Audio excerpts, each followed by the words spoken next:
कांग्रेस जिला अध्यक्ष अयोध्या चेत नारायण सिंह ने अयोध्या के राम मंदिर में हुए कथित गबन के मामले की निष्पक्ष जांच की मांग की। उन्होंने कहा कि कानून सबके लिए बराबर होना चाहिए और जो भी दोषी हो उसके खिलाफ सख्त कार्रवाई होनी चाहिए।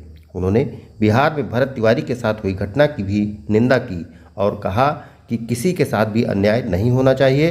उन्होंने सरकार से ऐसी घटनाओं को रोकने के लिए सख्त कानून लागू करने, पारदर्शी जांच कराने और दोषियों पर समय रहते कार्रवाई करने की मांग की।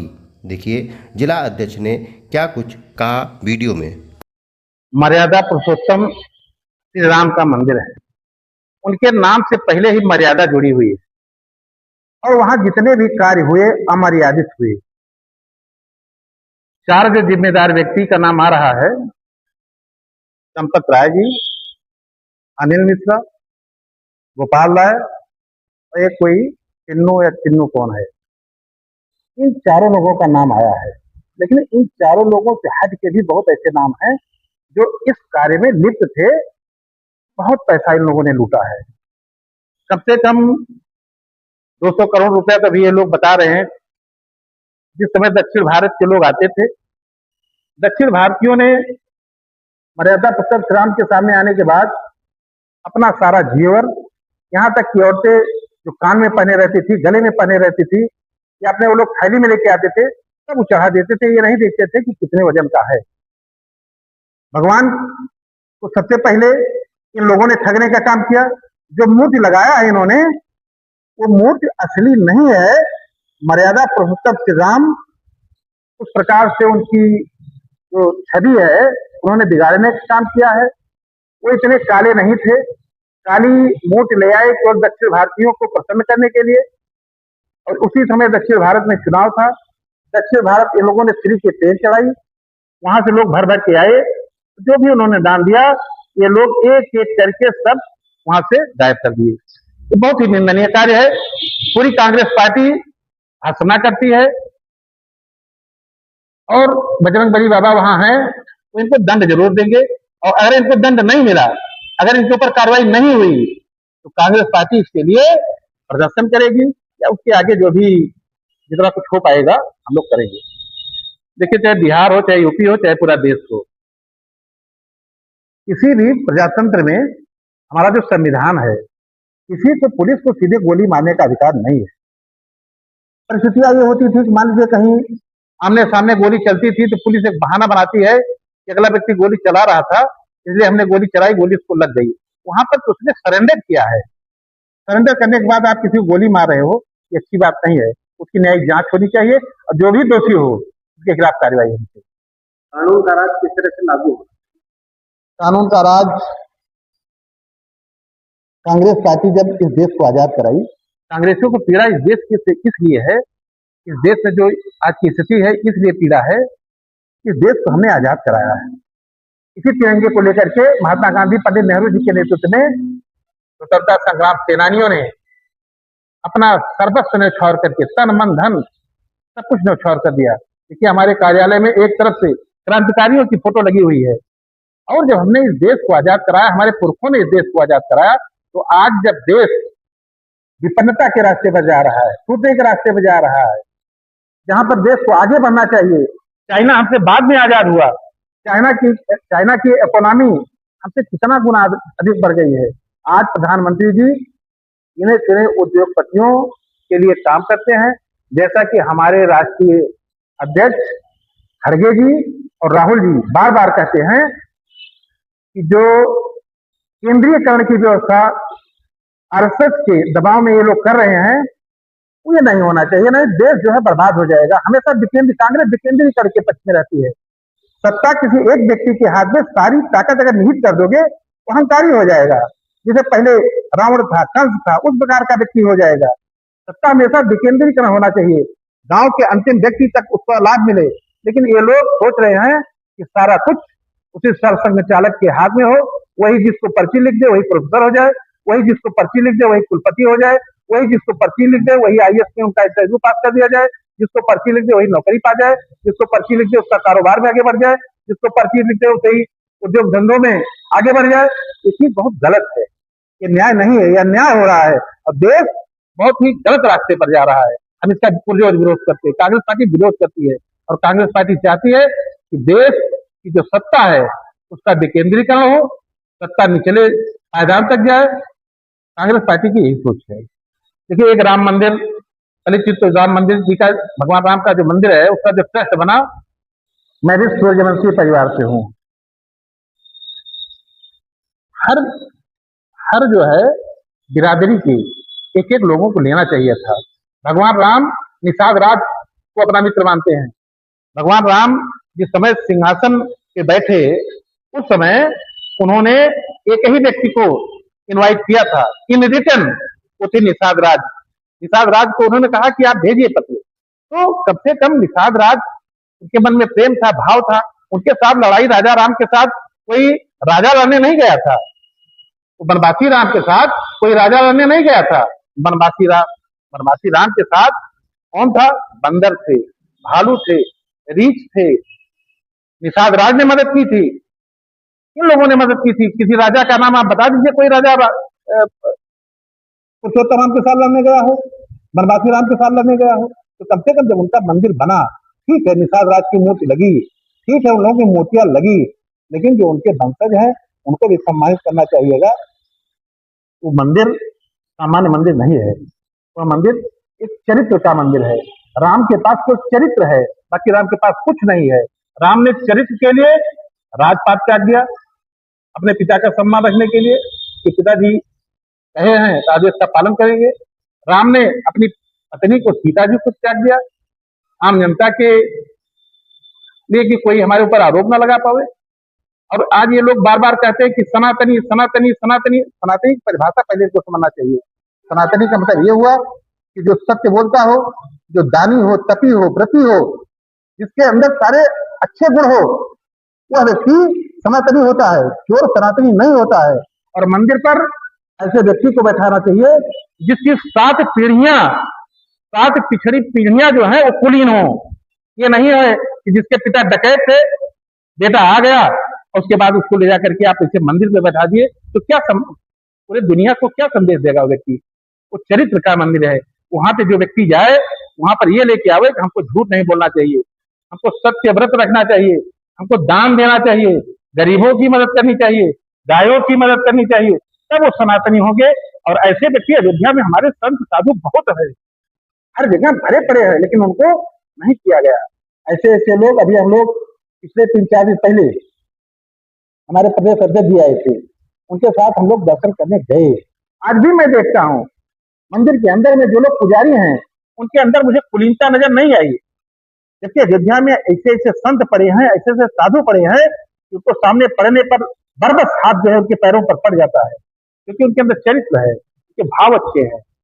तो ये जो कुछ हुआ बहुत गलत हुआ है। पूरे दुनिया में बदनामी हुई है। हर बिरादरी, हर धर्म, हर मजहब केवल इसीलिए चलता है कि जहां से चरित्र पैदा हो, सत्य पैदा हो, दान पैदा हो, तप पैदा हो, व्रत पैदा हो, जिससे एक संदेश जाए। और ये एक ऐसा परिवार है जिसके बच्चे बच्चे ने संदेश दिया है। अगर भाई भरत ने जो संदेश दिया कि भरत का चरित्र पढ़ने पर आंखें भर आती है, लक्ष्मण ने जो संदेश दिया सबके सामने है। यहाँ तक कि उनकी भरत की पत्नी, लक्ष्मण जी की पत्नी, वो लोग 14 वर्ष श्रृंगार नहीं की। ऐसे परिवार का जो मंदिर बना, उनकी जब मूर्ति लगी तो उनके चारों तरफ डकैत लोग घेर लिए।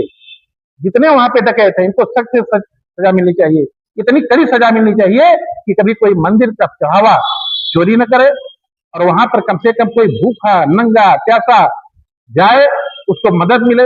अरे मैं तो यहाँ तक देखता हूँ, एक सबरी थी, सबरी मर्यादा पुरुषोत्तम राम के इंतजार में वो सालों साल जमीन को अपने घर के सामने को पोतती थी, लिपती थी, ला करके बेर, कितना प्रेम था कि बेर को चखती थी, मीठा है कि नहीं मीठा है। जब मीठा होता था रखती थी, नहीं फेंक देती थी।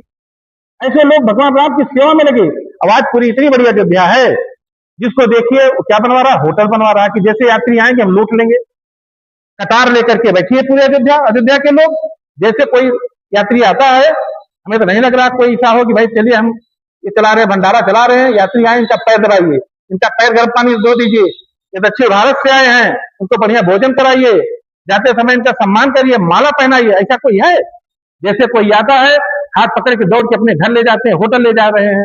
अच्छे अच्छे लोग जो दिन भर राजनीति करते हैं, दिन भर भाषण देते हैं, गली के चौराहे पर जो बड़े बड़े नेता हैं, जगह जगह छोटे छोटे होटल बना करके और कतार लेकर के बैठे हैं कि जल्दी यात्री आवे हम इनको लूट लें। ये कोई चरित्र थोड़ा है, ये कोई करेक्टर नहीं है। यहाँ पर करेक्टर पेश करना पड़ेगा और उसका यहाँ पे बहुत अभाव दिखा। अयोध्या सामान्य नगरी नहीं है। अयोध्या द्वापर में भी, त्रेता में भी, कलयुग में भी सप्त नगरियों में रही है और सप्त नगरियों में प्रथम नगरी है। ये मान्यता है कि जहां पर लाखों वर्ष से घी के दीप जल रहे हैं, अच्छे कार्य हो रहे हैं, हवन हो रहा है, पूजा हो रहा है, वहां पर रात में केवल व्यक्ति विश्राम कर ले तभी उसको मोक्ष मिल जाता है। और यहाँ पर ऐसे ऐसे रावण, ऐसे ऐसे राक्षसी प्रवृत्ति के लोग राम मंदिर में प्रवेश करके पूरी दुनिया में संदेश बहुत बुरा गया है। मेरा यह मानना है कि जितना शीघ्र हो सके इनको दंडित किया जाना चाहिए और एक एक पाई जहां भी पैसा गया है वसूल करके ला करके राम मंदिर के खजाने में जमा करना चाहिए। अन्यथा वहां तो बजरंग बली बाबा बैठे हैं, साक्षात बजरंग बली बाबा बैठे हैं। जब कोई पीड़ित होता है तो उनके सामने जाके रोता है, आवाज उनके मन में दुख है, वो सबको दंड देंगे। लेकिन परोक्ष अपरोक्ष रूप में जो भी उसमें भागीदार है, इस सरकार का प्रथम कर्तव्य है कि एसआईटी के माध्यम से जांच हो रही है, जांच में जो भी दोषी पाए जाएं उनके खिलाफ कार्रवाई हो।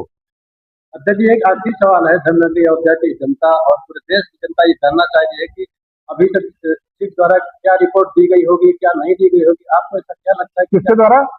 सिख के द्वारा जो जांच रिपोर्ट एसआईटी के द्वारा शासन में दी गई होगी, तो आपको आपके मतलब आपके आंकड़े के हिसाब से क्या लगता है कि जांच में जो है अच्छी तरीके से हुई होगी, क्या दोषियों के खिलाफ कार्रवाई की जा सकती है? देखिए, जब कोई जांच दल आवे तो तुरंत उसके ऊपर से अविश्वास नहीं करना चाहिए, उसको मौका देना चाहिए। और मौका उनका जब एसआईटी अपनी जांच करके दे देगी तो भी सामने आएगा, आप सबके माध्यम से, अखबार के माध्यम से, मोबाइल के माध्यम से सामने आएगा। पहले ही अविश्वास नहीं करना चाहिए। हो सकता है वो अपने पथ पर सही चल रहे हो, हम अविश्वास उनके ऊपर करके सबके ऊपर अगर आप अविश्वास कर लेंगे तो कैसे कार्य चलेगा? सबके ऊपर अविश्वास नहीं किया। ये सवाल जनता का यार नहीं, जनता ठगी है। जनता तो उस समय जो भी थैली में रहता था, लोग जाते थे जाके चढ़ा देते थे, उनका भाव था, भाव उन्होंने अपना व्यक्त किया। लेकिन जब इन लोगों ने लूट लिया तो उनको भरोसा उठ चुका है, क्योंकि वो चाहते हैं कि जैसे थोड़ा सा कोई गलत कार्य करता है उसके साथ एफआईआर होता है, यहाँ तो सैकड़ों सैकड़ों करोड़, कई क्विंटल सोना, कई टन सोना, कई टन चांदी, ये बहुत गलत कार्य किए हैं और बार बार उनका नाम आ रहा है। जिधर से भी जांच हो रही है उनका नाम बार बार आ रहा है। कांग्रेस पार्टी इसकी निंदा करती है और मांग करती है कि जितना शीघ्र हो सके दूध का दूध, पानी का पानी अलग किया जाए। नीर क्षीर विवेक दिखावेंगे, इससे देश के लोगों का भरोसा, विश्वास प्रभु से न टूटे। क्योंकि यह एक ऐसा मंदिर है कि पूरी दुनिया में भगवान राम का जो कैरेक्टर है ना, उनका जो चरित्र है, तो कोई सानी नहीं, कोई ना हुआ न कोई होगा। जिन्होंने अपना सर्वस्व न्यौछावर कर दिया इस राष्ट्र के लिए, इस राष्ट्र के लोगों के लिए। तो हम कांग्रेस जन, हम लोग सनातनी हैं। हम लोग जो कहते थे, पहले भी कहते थे, हमारे कांग्रेस पार्टी के हमारे नेता भी कहते थे कि देखिए भारतवर्ष एक देश है, यहाँ पर कोई चीज थोपा नहीं जा सकता। एक व्यवस्था बनाई है, ये न्यायपालिका है, न्यायपालिका के अंदर में बात गई है, विद्वान जजेस बैठे हैं, वो लोग फैसला करके देंगे, उसके बाद कार्य किया जाए। भावावेश में कोई काम नहीं करना चाहिए। वही कार्य हुआ, धीरे धीरे न्यायालय ने जो आदेश दिया उसी का पालन हुआ, उसके बाद मंदिर बना। अयोध्या के जगत गुरु परमहंस आचार्य जी है, उनका आरोप है कि राम मंदिर में जो घोटाला हुआ उसमें अखिलेश यादव और राहुल गांधी का। देखिए, ये दुर्भाग्य है कि शायद आगरा का पागल खाना भी हमको लगता बंद हो गया है। जिस व्यक्ति के पुरखों ने पंडित मोतीलाल नेहरू से लेकर के पंडित जवाहरलाल नेहरू से लेकर के इंदिरा जी तक, जिन्होंने अपना घर, अपने परिवार का जेवर, पीछे कमला नेहरू जी की फोटो लगी हुई है, आजादी के दीवानों को अपना जेवर तक इन्होंने दे दिया, अपना घर तक दे दिया, पाई पाई दे दिया इस राष्ट्र के लिए। और जिनका बेटा राहुल गांधी आज गरीबों की मदद के लिए, छात्रों की मदद के लिए, नौजवानों की मदद के लिए, किसानों की मदद के लिए और पूरी ईमानदारी के साथ सैकड़ों किलोमीटर पैदल चल करके जितने भी मजलूम, गरीब, शोषित, वंचित, पीड़ित सबके दुख दर्द को जानते हुए अपना पूरा जीवन राष्ट्र को समर्पित किया है, उसके ऊपर आरोप लगाने वाला व्यक्ति आप क्या समझ रहे हैं कि वो पागल खाने लायक नहीं है? उनके उनके लिए जो स्थान है वहीं उनको भेजना चाहिए। बाकी क्या हम लोग उनके ऊपर टिप्पणी करें? बीजेपी के डिप्टी सीएम का कहना है कि चंपत राय हमारे पूजनीय है। भाई वो सही कह रहे हैं, उनका कहना गलत नहीं है। डिप्टी सीएम के पूजनीय चंपत राय हैं और मोदी जी के जो पूजनीय है अडानी अंबानी हैं। बाकी जो किसान है वो मर रहे हैं। अरे महात्मा गांधी जी कहते थे कि जिस दिन किसानों के बच्चे व्यायामशाला में जाएंगे यह देश दरिद्र हो जाएगा। अब आज तो शर्म नहीं आती कि आप व्यायामशाला में सबको व्यायाम करा रहे हैं। इनको नहीं पता कि नहर में पानी नहीं है, खाद मिल नहीं रही है, बिजली की ये समस्या है, किसान त्राही कर रहा है, ये इनको नहीं दिखाई पड़ रहा है। तो व्यायामशाला में ये चाहते हैं कि व्यक्ति को धर्म की अफीम चखा करके उसके जो आगे बढ़ने की जो क्षमता है उसको खत्म कर दिया जाए। अरे क्रांति की जरूरत थी, आज औद्योगिक क्रांति की जरूरत थी। आज प्रधानमंत्री जी को चाहिए कि औद्योगिक क्रांति के क्षेत्र में आगे बढ़ें, युवाओं को साथ दें, बड़ी बड़ी फैक्ट्रियां लगे। आज जैसे चाइना आगे बढ़ रहा है, तो ना तो औद्योगिक क्रांति इनकी सोच है, ना तो किसानों की जो एक जमाने में कांग्रेस के जमाने में हरित क्रांति आई थी, हरित क्रांति के माध्यम से आज पूरा देश भरपेट भोजन कर रहा है। ये हरित क्रांति को भी चौपट करना चाहते हैं। हरित क्रांति को चौपट करने के लिए ये 3 किसान बिल लाए थे। वो तो हरियाणा, पंजाब और पश्चिम के किसानों को मैं साधुवाद देता हूँ, क्योंकि बहादुरी ने कम से कम 400 से 500 किसानों ने वहीं पर धरना स्थल पर ही वो खत्म हो गए, शहीद हो गए। उसके बाद जाकर के बिल वापस हुआ, वह बिल आज वापस हुआ। उसके बाद किसानों को परेशान करने के लिए तरह तरह की योजना आ रही। आज आ गया कि फार्मर आईडी करिए। अरे भाई किसान है, पढ़ा लिखा नहीं है। केरला की तरह यहाँ पे लिटरेसी 100% नहीं है। यहाँ पे 40% लोग इस प्रकार के हैं कि जो कंप्यूटर, मोबाइल इसके बारे में कुछ जानते हैं। 30 से 35% लोग, खाद कोई नहीं पा रहा है। आज जब नहर में पानी चाहिए नर्सरी डालने के लिए, तो नहर की सफाई हो रही है। ये पूरी तरह से व्यापारियों के चंगुल में, व्यापारियों के हाथ में फंस चुके हैं। पूरा देश गलत रास्ते पर जा रहा है। हमारा नेता राहुल गांधी, उस व्यक्ति का एक मिशन है कि इस देश के किसानों का, नौजवानों का, छात्रों का, गरीबों का, मजलूमों को सबको मैं न्याय दिला के रहूंगा। इसीलिए व्यक्ति देखते हैं कभी आप इतनी बड़ी बड़ी दाढ़ी हो जाती है, 200-300 दिन टहलते टहलते, नहीं चिंता है। एक टी शर्ट पहने वो व्यक्ति, वो बहादुर नौजवान टहल रहा है, उसको भी इनको पीड़ा रहती है। ये तो केवल टी शर्ट पहनते हैं जाड़े में। देश के लिए अपना सब कुछ कुर्बान कर दिए हैं, घर दे दिए, पैसा दे दिए, सब कुछ दे दिए। उनके पास कुछ है नहीं। अभी उनका सरकारी आवास जब छीना था तो राष्ट्र के, देश के सारे कांग्रेसियों ने, हम लोगों ने भी, हमारी जो हमारे नाम पे जो खतौनी हमारी है, हम लोगों ने लिख के दे दिया था कि राहुल गांधी जी चाहे तो हमारे घर पे रहें और चाहे इसे ला करके हमारे खतौनी आप अपना घर बनवा लें। देश के सारे लोगों ने अपनी जमीन दे दी थी। ऐसे व्यक्ति के बारे में कोई टिप्पणी करेगा तो देश क्या सोचेगा बताइए? ऐसे लोगों को तो ले जाकर के पागल खाने में उस बाबा को बंद कर देना चाहिए। इसके अलावा हम क्या कर सकते हैं?